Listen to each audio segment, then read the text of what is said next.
Hi friends, நாம் இன்றைக்கி இந்த வீடியோவில் பாலாக்கீரையை வச்சு தாங்க ஒரு சூப்பரான கிரேவி பார்க்க போகிறோம். நம்ம கீரைனாவே எப்பயுமே சாதத்துக்கு மட்டும்தாங்க சாப்பிடுவோம். ஆனால் இந்த ரெசிபி தோசை, பூரி, சப்பாத்தி, சாதம் எல்லாத்துக்குமே சாப்பிட்லாங்க. சப்பாத்திக்கு சாப்பிடும் பொழுது இதோட டேஸ்ட்டு சூப்பராக இருந்தது. இந்த கிரேவி செய்கிறதுக்கு நம்ம பருப்பு வகைகள் எதுவுமே யூஸ் பண்ண போகிறது இல்லை.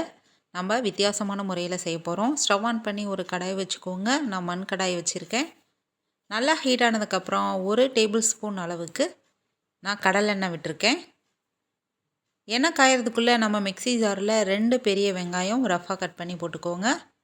கூடவே 6 பல் பூண்டும் 2 துண்டு இஞ்சியும் கட் பண்ணி இதை நைஸாக நம்ம அரைச்சி எடுத்துகிட்டு வந்துடலாம். இப்போது ஆயில் நல்லா ஹீட் ஆகிடுச்சு. கடுகு போட்டு தாளிச்சிக்கோங்க. 1/2 ஸ்பூன் அளவுக்கு கடலைப்பருப்பு, 1/2 ஸ்பூன் அளவுக்கு உளுத்தம்பருப்பு ஆட் பண்ணிக்கலாம். கடுகு நல்லா பொரிஞ்ச உடனே சிம்மில் வச்சுட்டு ஒவ்வொரு இன்க்ரீடியண்ட்டாக ஆட் பண்ணிக்கலாம். இப்போது லைட்டாக சீரகம் ஆட் பண்ணிக்கோங்க, 1/4 டீஸ்பூன் அளவுக்கு. முந்திரி பருப்பு ஒரு 7 பருப்பு எடுத்து நான் 2 உடச்சி வச்சுருக்கேன், அதையும் ஆட் பண்ணிக்கலாம். கூடவே 3 வரமிளகா ஃப்ளேவருக்காக. இதெல்லாம் போட்டு நல்லா வதக்கிடுங்க. இப்போது நான் கட் பண்ணி வச்சுருந்தேன் வெங்காயம், இஞ்சி பூண்டு நல்லா அரைச்சி நான் எடுத்துகிட்டு வந்துட்டேன். இப்போது மறுபடியும் ஒரு வெங்காயம் நான் கட் பண்ணி வச்சுருக்கேன், அதை ஆட் பண்ணி நல்லா வதக்கிக்கோங்க. வெங்காயம் நல்லா வதங்கி வரணும். கூடவே ஒரு தக்காளியை பொடியாக நறுக்கி ஆட் பண்ணிக்கோங்க. கூடவே கொஞ்சமாக கல்லுப்பு ஆட் பண்ணிட்டோம்னா சீக்கிரமாக நமக்கு வதங்கி வந்துடும். வெங்காயம் தக்காளி நல்லா வதங்கி வந்துருச்சு. நான் இப்போது அரைச்சி வச்ச வெங்காயம் விழுதை நான் ஆட் பண்ணிட்டேன். ஆட் பண்ணிட்டு நல்லா வதக்கி விடுங்க. மீடியம் ஃப்ளேமுக்கு வச்சுக்கோங்க. இப்போது வெங்காயம் இஞ்சி பூண்டோட பச்சை வாசனை நமக்கு முழுசாக போகணும்.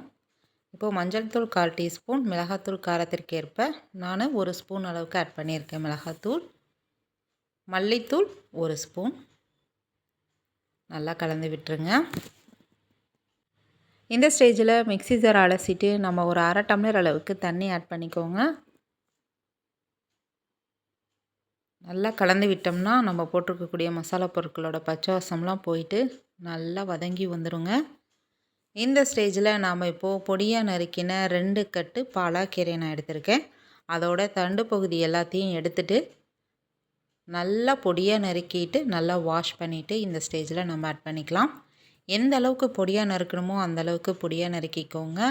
ஏன்னா நம்ம இந்த கீரையை கடைய போகிறது கிடையாது, அப்படியே வதக்கிட்டு நம்ம சாப்பிட போகிறோம். ஆல்ரெடி நம்ம கல்லுப்பு ஆட் பண்ணியிருக்கோம். இப்போ கீரை ஆட் பண்ணதுக்கப்புறம் கொஞ்சமாக கல்லுப்பு ஆட் பண்ணிட்டோம்னா நமக்கு கீரையில் இருக்கக்கூடிய தண்ணி பதம் ஃபுல்லாக வெளியில் வந்துட்டு கீரை வேக ஆரம்பிக்கும். பாருங்கள் எவ்வளோ தண்ணி விட்டுருக்குன்ட்டு. இப்போது கீரை நல்லா வெந்து வரணும். பாருங்கள் நல்லா வெந்துருச்சு. நல்லா வெந்த பிறகு உப்பு காரம் செக் பண்ணிவிட்டு மீடியம் ஃப்ளேமில் வச்சுட்டு ஒரு 3 நிமிஷத்துக்கு நல்லா வேக வச்சுக்கலாம். அவ்வளோதான். இப்போது கீரை நல்லா வெந்து வந்துருச்சு. எந்த அளவுக்கு பொடியாக நம்ம கட் பண்ணுறோமோ அந்தளவுக்கு இந்த கிரேவி சாப்பிட்றதுக்கு நல்லாயிருக்கும்.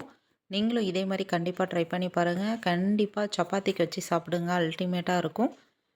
இதே மாதிரி நான் சொன்ன அளவுகளோடு நீங்களும் ட்ரை பண்ணி பாருங்கள். இட்லி, தோசை, சாதம், சப்பாத்தி எல்லாத்துக்குமே சாப்பிட்லாம்.